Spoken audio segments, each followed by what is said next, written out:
अस्सलाम वालेकुम नाज़रीन। आज 3 अक्टूबर 2025 है और दिन है जुमे का। आज़ाद कश्मीर के हवाले से आपके इल्म में है कि एक्शन कमेटी ने भरपूर एहतजाज किया और हमने ये देखा है कि आज़ाद कश्मीर के अवाम जब अपने हुकूक़ के लिए निकलते हैं तो वो सारी दुनिया को पता लग जाता है कि हुकूक़ के लिए निकलना और अपने हक़ के लिए स्ट्रगल करना इसी को कहा जाता है।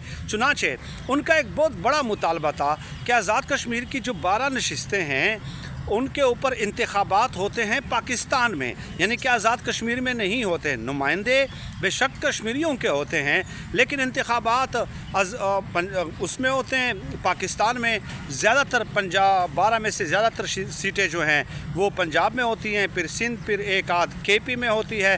तो इस तरह उनकी नशिस्तों को डिवाइड किया गया है। होता क्या है कि इससे फिर पंजाब की हुकूमत, सिंध की हुकूमत, केपी की हुकूमत, बलूचिस्तान की हुकूमत, वो हुकूमतें मजबूत होती हैं। वो अपनी कानून साजियाँ उस हवाले से करते हैं क्योंकि कानून साजी में एक एक वोट की बहुत ज़्यादा अहमियत होती है। जैसे क्रिकेट का मैच होता है ना कि एक रन्स भी फाइनल मैच में इम्पॉर्टेंट होता है, एक रन्स भी, उस पर टीम हारती भी है, उस पर टीम जीतती भी है।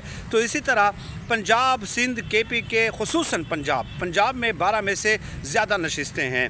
तो फिर हुआ क्या कि अब कश्मीरियों का मुतालबा ये था कि नहीं, ये जो हमारी 12 नशिस्तें हैं इस पे इंतखाबात हमारे आज़ाद कश्मीर के अंदर ही होंगे और हम ही अपने आवाम को अपने मेंबर्स को मुंतखब करेंगे, यहाँ पे ही वो कानून साजियाँ करेंगे, हमारे लिए कानून साजी करेंगे। हमारे नुमाइंदे हैं, आपके काम क्यों आएँ, हमारे काम क्यों नहीं आते। चुनांचे उनका ये मुतालबा अब मंजूर कर लिया गया है और इससे वफाक को बहुत बड़ा धचका लगा है। यकीन माने पंजाब को, सिंध को, पंजाब को खुसूसन, बाकी सिंध बलूचिस्तान का में तो बहुत कम है, उनकी नशिस्तें गालिबन एक एक है।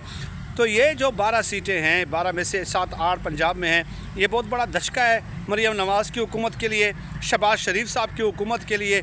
लेट अस सी कि अब आने वाले दिनों में उनकी मुश्किलात में कितना इजाफ़ा होता है। इसके अलावा कुछ दीगर मुतालबात भी थे कश्मीरियों के, तो उस हवाले से आज एक बार फिर मीटिंग होनी है। जो एक्शन कमेटी के बड़े हैं वो फिर एक बार फिर बैठक कर रहे हैं धीरकोट में हुकूमती नुमाइंदों के साथ, लेकिन मुझे उम्मीद है कि बड़े मुतालबात उनके मान लिए गए हैं। तो कश्मीरी ज़िद्दी, हट धर्म, तासुब वाले लोग नहीं हैं भाई, पढ़े लिखे लोग हैं, बड़े इंटेलेक्चुअल लोग उनमें मौजूद हैं, वो चीज़ों को समझते हैं, अंडरस्टैंड करते हैं, लेकिन और फिर वो फ्लेक्सिबिलिटी भी दिखाते हैं। उन्हें मालूम होता है कि मुज़ाकरात में किन चीज़ों पे आपने गिव एंड टेक करना होता है। लेकिन जो बुनियादी नौइयत के उनके मुतालबात थे, I salute to their struggle, I salute to their fight, protest, पुरअमन पीसफुल प्रोटेस्ट को मैं सलाम